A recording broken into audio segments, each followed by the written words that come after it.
Okay, so we can't talk about evolution without talking about survival of the fittest. Remember, the whole goal of nature, hashtag nature goals, is to live long, have offspring, and pass on genes. That is the entire goal. There is no love at first sight or long walks on the beach. It is all about being able to pass on the genes to stay alive, to keep the generations going. Because if this does not happen, then animals go extinct.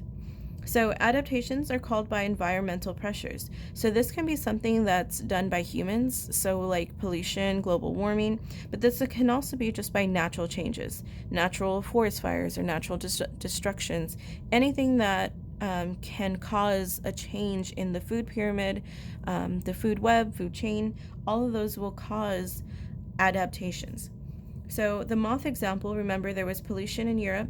The trees began to change colors, not because they just wanted to change colors, but because ash started covering the trees, going from like a light gray color to a very dark, almost completely black color.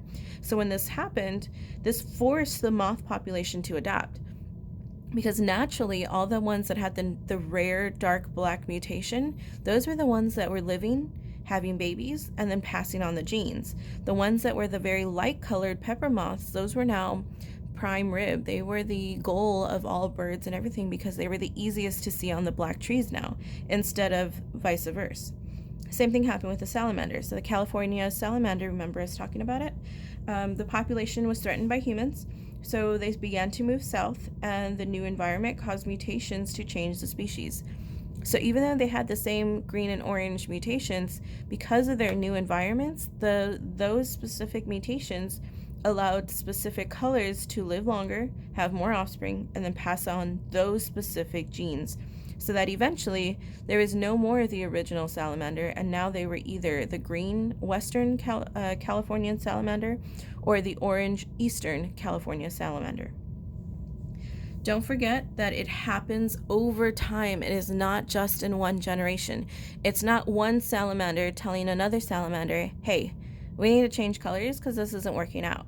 It happens over time. It's some sort of mutation that allows them to be the most fit, because remember, most fit is not the strongest, the fastest. The most fit is just whatever allows you to live longer, have the most offspring, and pass on those genes.